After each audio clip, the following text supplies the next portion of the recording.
Então, vamos conversar sobre o estágio. Após falar sobre o estágio, eu vou tratar com vocês sobre as questões de licença e cancelamento, tá? Ainda terminando a temática da inscrição na OAB, certo?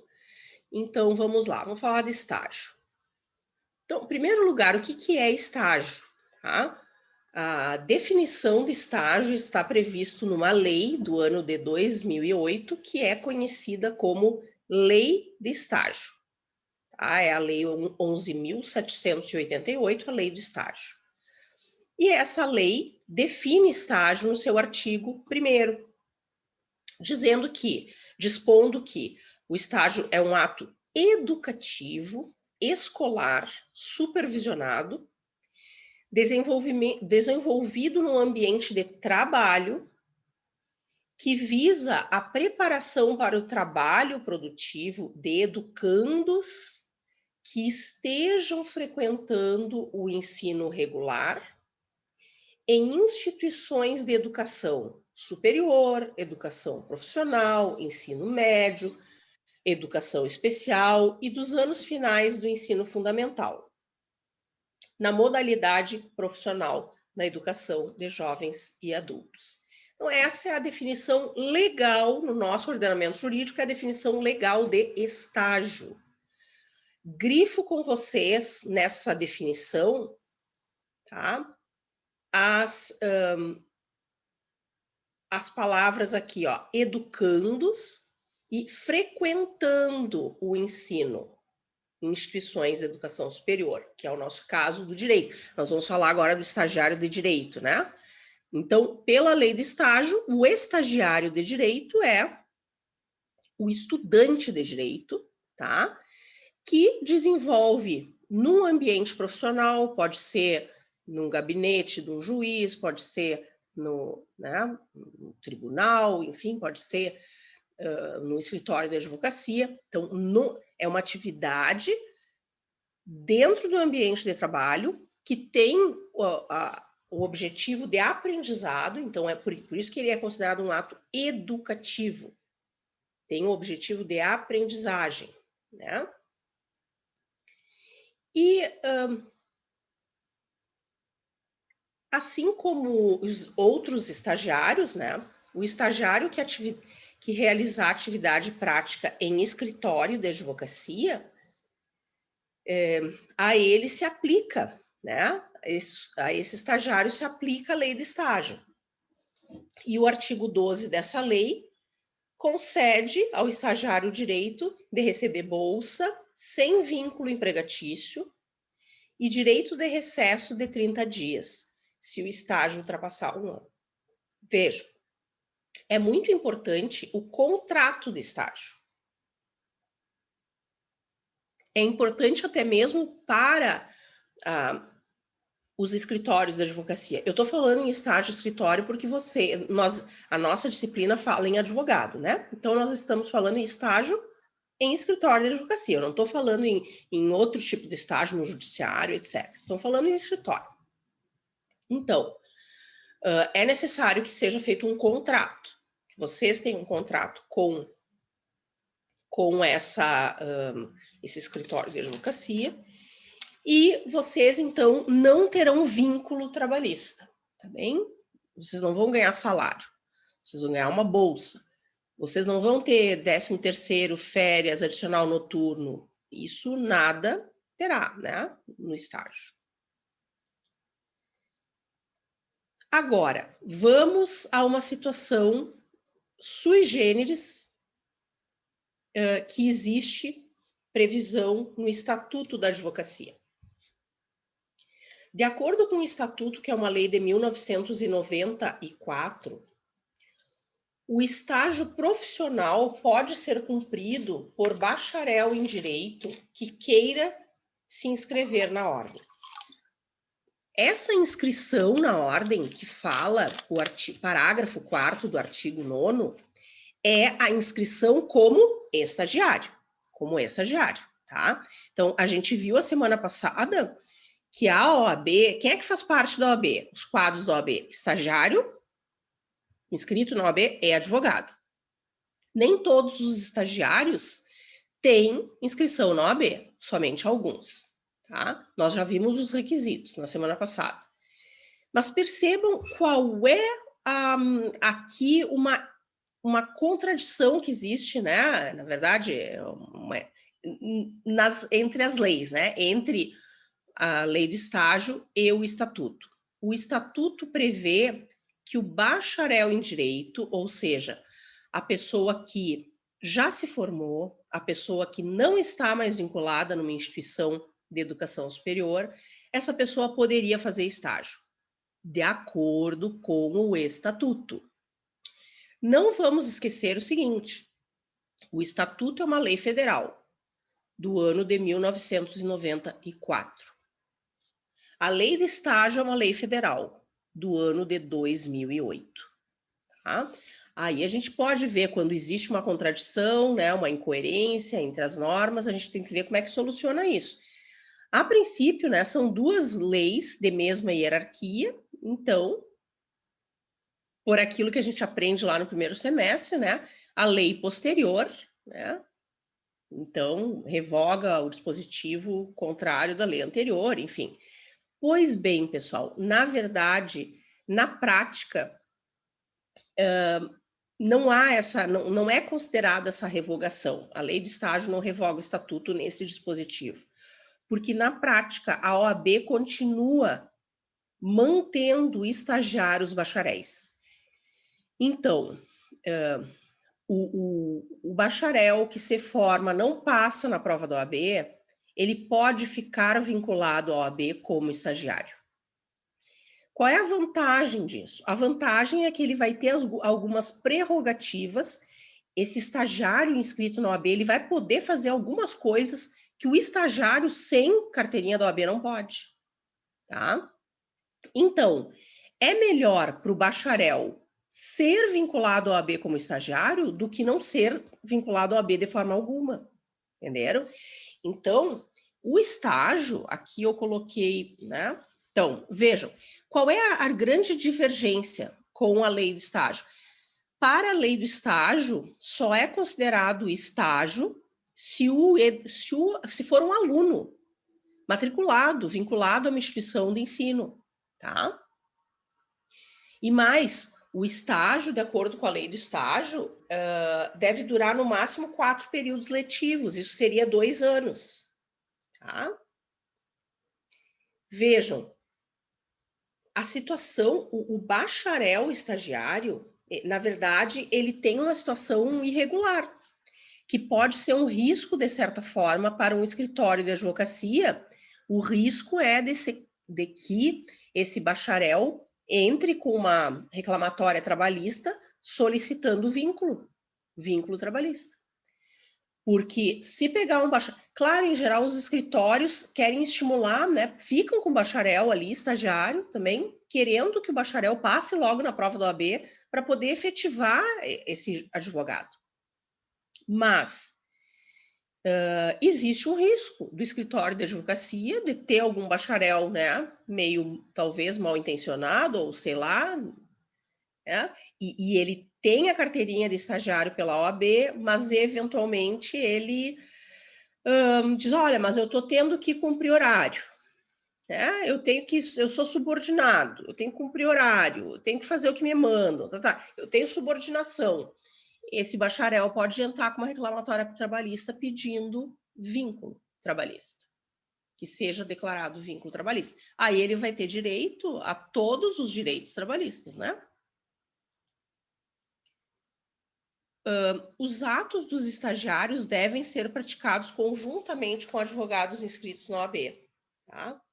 E o estagiário da advocacia inscrito pode praticar os atos que estão previstos no artigo 1º do Estatuto, na forma do regulamento geral e em conjunto com o advogado e sob responsabilidade desse. É importante, né, essa palavrinha responsabilidade pelo seguinte: digamos que o estagiário cometa algum ato, né, que gere danos, tenha uma conduta que gere um dano para o cliente. E esse cliente entra com um pedido de indenização.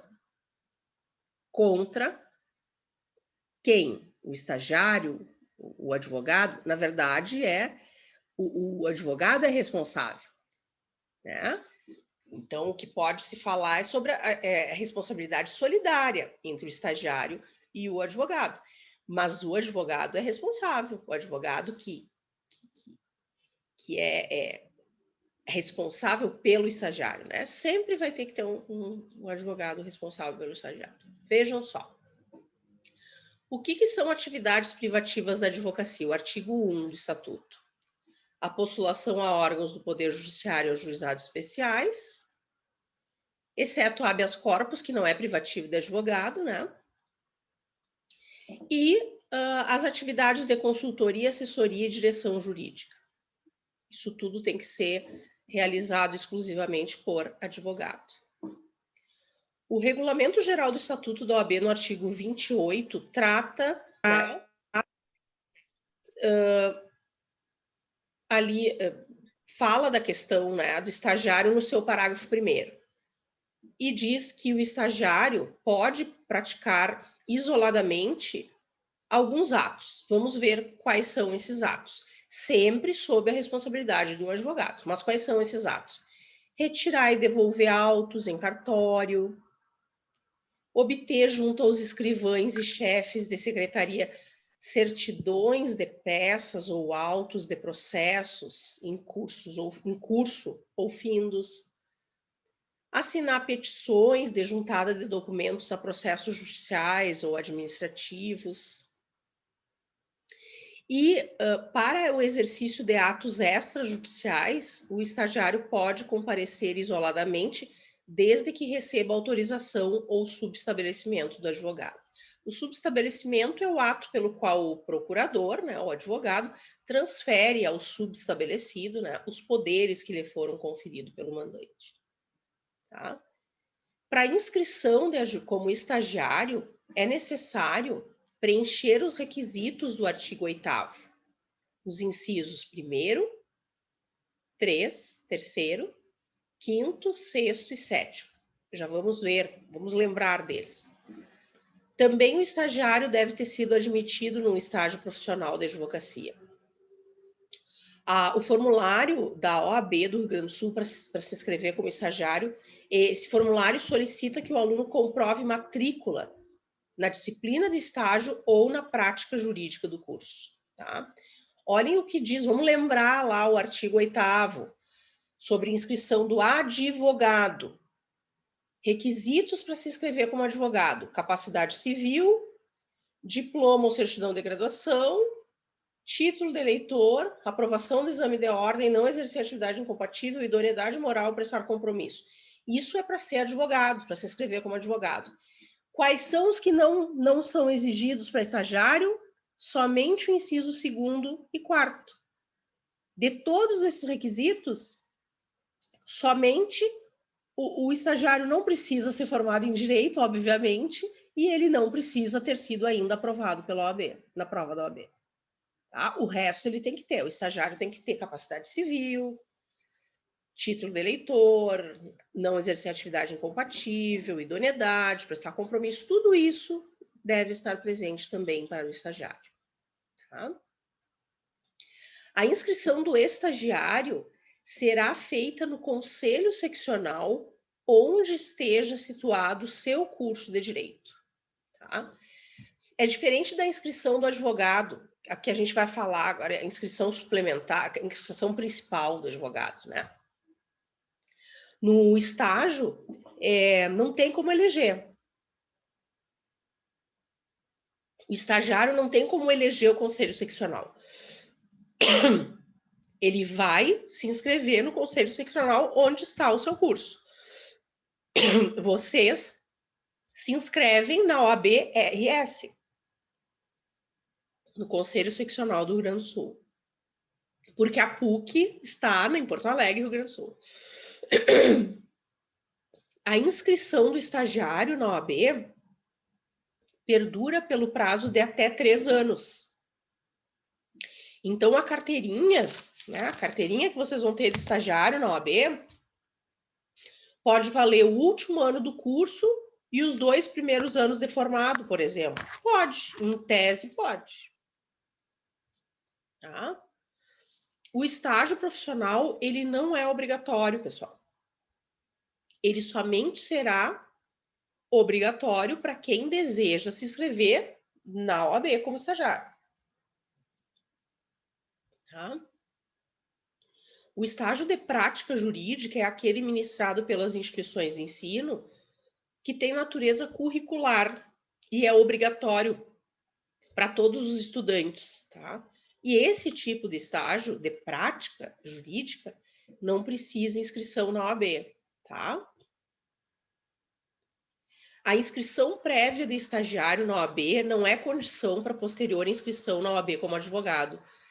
Vocês podem se inscrever na OAB como advogados depois de formados sem nunca ter feito nenhum estágio na vida de vocês. Podem, tá? E vamos falar agora sobre inscrição principal e suplementar. O que é isso? Quando vocês forem... Vamos falar agora do advogado, tá? Saímos do estagiário, vamos voltar para falar do advogado. O advogado, quando se inscreve na OAB, ele vai apresentar todos aqueles documentos que constam lá do artigo 8º, né? Ele vai fazer prova daqueles requisitos, né? Do artigo 8º do Estatuto. E ele deve fazer isso em um conselho seccional. Tá? Os conselhos seccionais são os órgãos da OAB correspondentes às 27 unidades federativas, tá? Então, nós temos 26 estados, né? Mais Distrito Federal. Então, se vocês forem se inscrever como advogados, vocês devem escolher um conselho seccional, que é aquele onde vocês pretendem ter a sua sede principal, né, da atividade de advocacia. Tá bem? O fato de ter se inscrito como advogado num conselho seccional, você se inscreve num conselho seccional. Mas mesmo assim, vocês têm que saber, né, que podem advogar em todo o território nacional, do Brasil inteiro. Vocês podem advogar no Brasil inteiro, tá? Existem algumas condições, como a gente vai ver, mas vocês podem. Tá? Domicílio profissional é a sede principal da atividade de advocacia e, se houver dúvida, prevalece o domicílio da pessoa física do advogado. Bem? E existe a possibilidade, portanto, de atuação do advogado fora do seu conselho seccional de origem.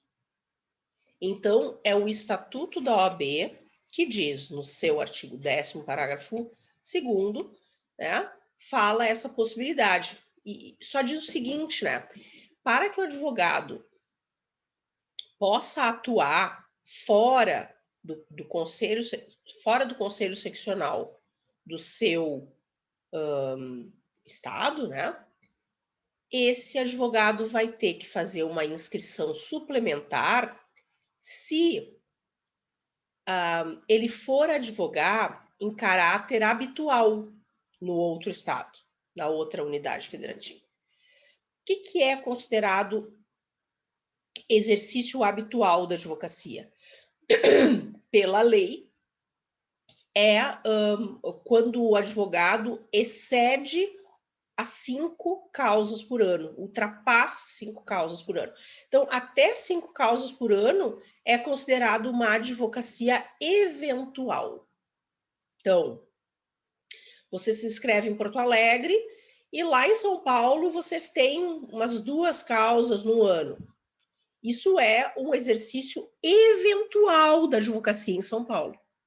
Agora, para a lei,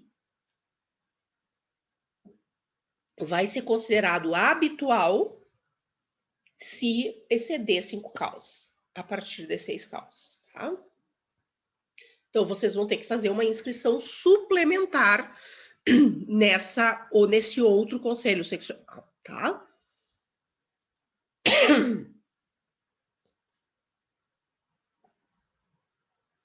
Vejam, esse artigo 26 do Regulamento Geral fala a mesma coisa. Ele está dizendo, em outras palavras, o mesmo que o Estatuto diz no artigo 10, parágrafo 2º. Olhem só. O advogado fica dispensado de comunicar o exercício eventual da profissão até o total de 5 causas por ano, acima do qual obriga-se a inscrição suplementar. Tá? A advocacia preventiva e extrajudicial habitual independe de inscrição suplementar. Então, uma consultoria, né? O advogado que é consultado para uma orientação preventiva, né? Tá? Então, isso não é considerado causa, tá? O que mais que eu vou comentar sobre isso é o seguinte, ó. Existe a necessidade de pagar um valor anual, que a gente chama de anuidade para a OAB, em cada conselho seccional no qual o advogado tem uma inscrição suplementar. Então, assim, o advogado tem que pagar a sua anuidade no seu conselho seccional, onde ele está inscrito, a inscrição principal, mas ele vai ter que pagar também a anuidade lá no Conselho Seccional de São Paulo, por exemplo, se lá ele tem uma inscrição suplementar. Tá? Esse caso, vou abrir para vocês, né?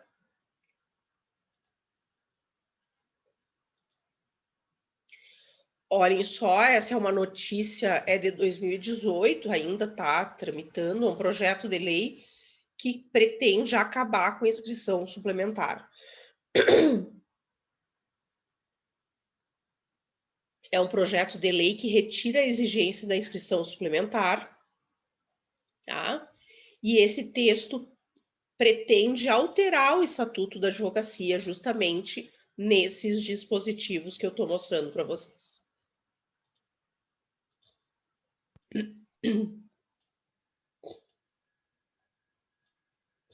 Claro, né, pessoal, qual é a desvantagem de ter que fazer inscrição suplementar? É ter que pagar várias anuidades, né?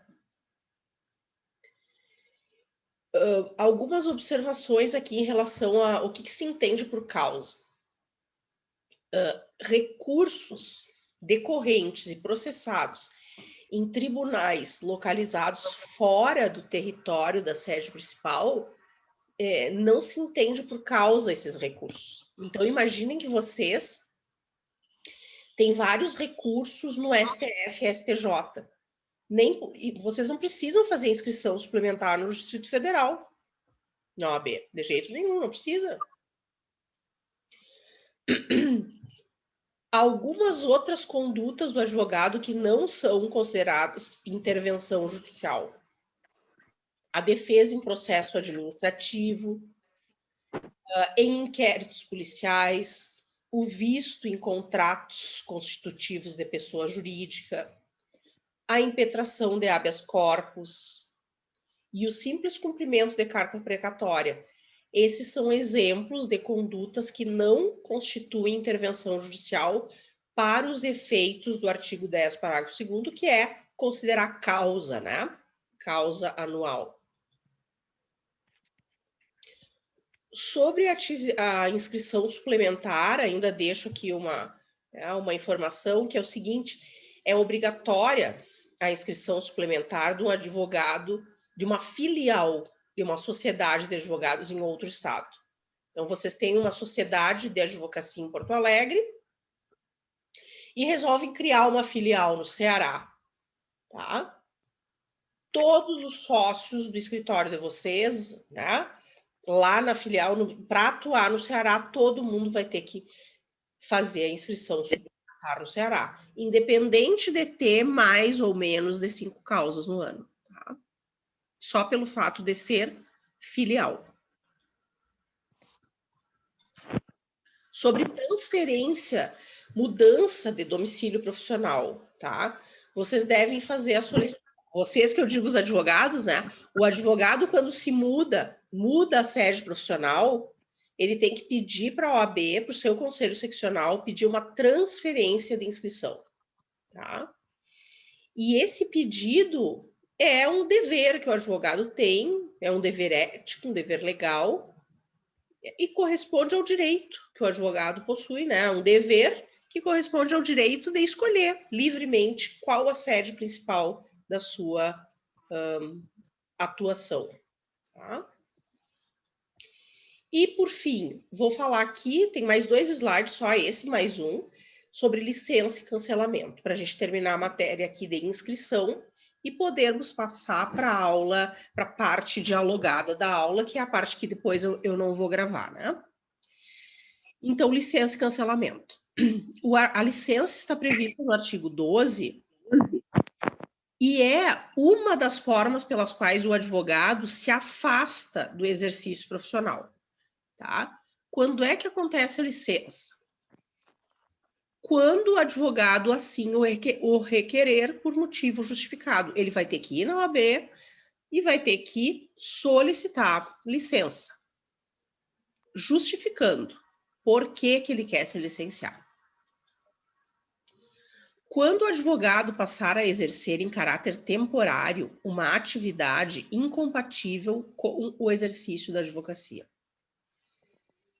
Todas as atividades incompatíveis estão previstas no artigo 28 do Estatuto. Nós vamos trabalhar esse artigo daqui a 2 semanas, a partir de questões da OAB que vocês farão no momento da aula, e eu irei corrigir durante também uma segunda parte da aula, daqui a 2 semanas. Mas vocês já têm essa informação que eu disse semana passada também. Existem algumas atividades profissionais cujo exercício entraria em rota de colisão por conflito de interesse com a advocacia. Um exemplo é a magistratura. Vocês imaginem um magistrado, a pessoa é juiz e também, ao mesmo tempo, é advogado. Não dá, né? É um conflito de interesse. Ou a pessoa, ou o profissional postula, ou ele julga, né? Então, algumas atividades são incompatíveis, é um rol taxativo previsto no artigo 28. Eu vou dar exemplos de caráter temporário. Existe uma incompatibilidade que é o chefe do Poder Executivo e seus substitutos. Então, prefeito, vice-prefeito, governador, vice-governador, presidente da República, vice-presidente da República. Todas essas figuras são chefes do Poder Executivo e substitutos, que são os vice. Eles estão exercendo um cargo eletivo, não é para sempre, é temporário. Então, se eles são advogados, eles não podem exercer advocacia enquanto eles estiverem neste cargo temporário, tá? Então, eu dou um exemplo aqui em Porto Alegre, o vice-prefeito de Porto Alegre, Gustavo Paim, o ano passado, até o ano passado, né, que o Gustavo, eu lembro que ele foi meu colega da faculdade. Então, o Gustavo é advogado, e enquanto ele estava como vice-prefeito de Porto Alegre, ele não podia advogar. E ele era um advogado bem atuante na área de direito eleitoral, ele é professor universitário também, fora da PUC, né? Mas, vejam, ele estava exercendo o cargo de vice-prefeito, era uma atividade incompatível, sim, mas era temporário. Então, no momento que o Gustavo Paim deixou de ser vice-prefeito, agora ele pode advogar. Ele pode advogar. Ele não tem mais uma atividade incompatível. Então, durante o período que ele estava como vice-prefeito, ele estava licenciado da OAB. Tá? E o artigo 12, o inciso 3º, fala em doença mental curável.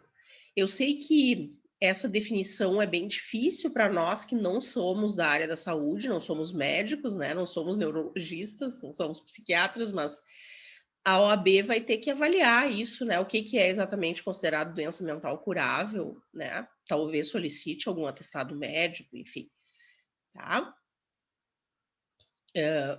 O que quer dizer, esse inciso 3º do artigo 12 quer dizer, na verdade, é que é uma doença mental que pode transitoriamente atrapalhar ou impedir o exercício das faculdades mentais enfim, mas que é transitório, é uma situação de incapacidade transitória, tá?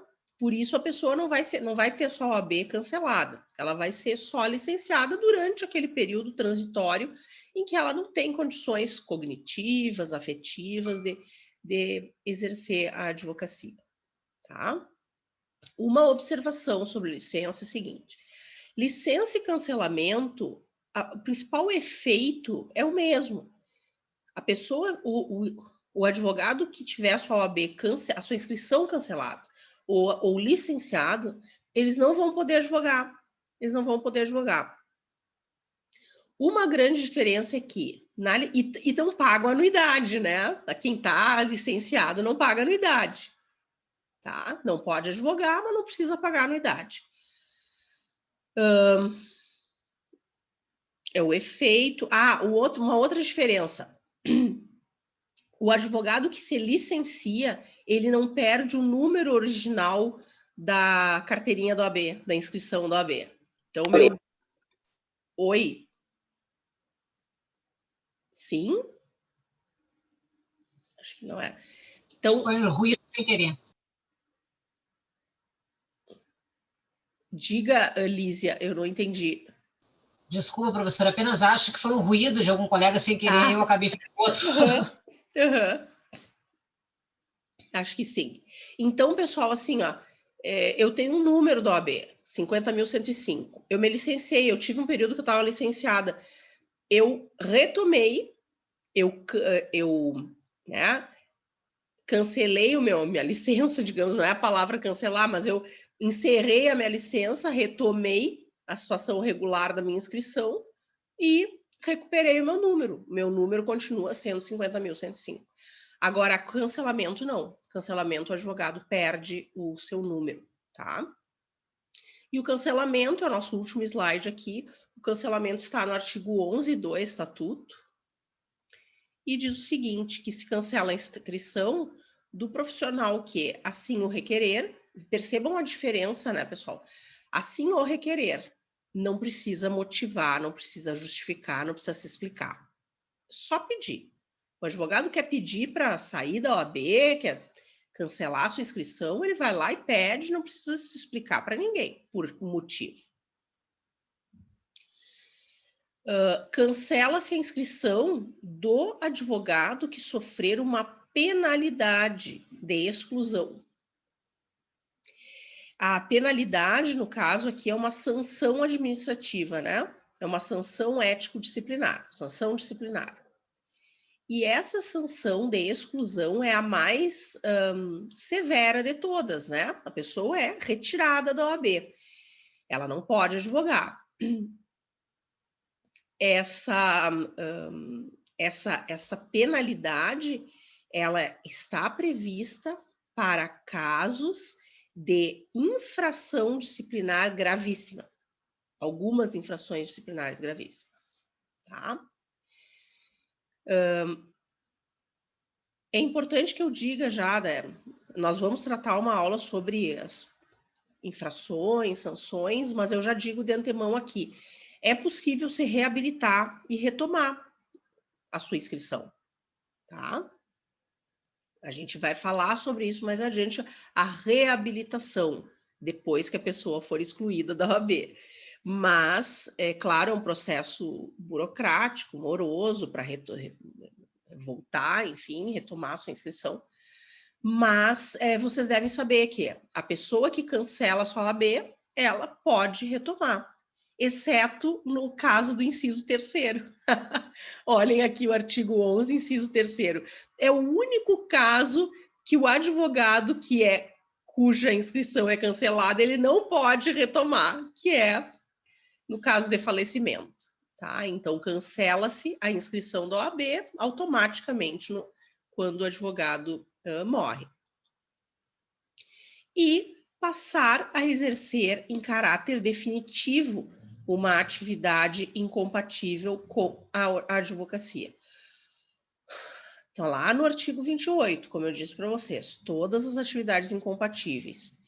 Vou dar um exemplo para vocês de caráter definitivo, que a lei considera. Concurso público para magistratura. Juiz. É diferente do caráter temporário de um CC, de um cargo de confiança, que é temporário, licença. Aqui, o juiz, alguém que passa no concurso para juiz, ele vai ter que cancelar a OAB, tá? Em caráter definitivo. A atividade incompatível em caráter definitivo, que é a magistratura. Pessoal, mas assim, ó, o magistrado, ele pode depois se aposentar e voltar a advogar. Ele pode se exonerar e voltar a advogar, tá? Mas, pelo fato dele ter passado no concurso público a juiz, ele vai ter que cancelar, ele vai perder o número original da inscrição dele, da OAB, tá? E ele vai ter que solicitar depois uma nova inscrição, vai ganhar um novo número. Teve uma aluna da turma da manhã que perguntou assim, professora, e tem que fazer a prova da OAB de novo? Né? Se a pessoa sofrer uma penalidade de exclusão, por exemplo, ou se a pessoa pedir para sair da OAB, cancelar sua inscrição e quando voltar, vai ter que fazer a prova da OAB de novo? Não. Não precisa fazer a prova da OAB de novo. Tá? E, por fim, é o último tópico aqui da parte expositiva de hoje, né? Artigo 11 do Estatuto, inciso 5º. Cancela-se a inscrição do profissional que perder qualquer um dos requisitos necessários para inscrição que estão presentes no artigo 8º do Estatuto. Por exemplo, capacidade civil, né? Capacidade civil é um requisito necessário para se inscrever. Se a pessoa perde a capacidade civil por um processo de interdição, uma pessoa que desenvolve o mal de Alzheimer, que é uma demência, né, irreversível, essa pessoa pode sofrer um processo de interdição e, nesse caso, ela vai perder o requisito para se inscrever, né, na OAB, que é a capacidade civil. Aí, nesse caso, vai ter que cancelar. Ou lembrem um outro requisito, idoneidade. Se a pessoa perder a idoneidade, isso pode acontecer. Tem que ter 2/3 dos votos de todos os conselheiros do conselho competente, mas de acordo com um procedimento similar ao processo administrativo. Pode acontecer, um advogado ser considerado inidôneo, né? São os casos de cancelamento, tá? Eu vou parar de gravar.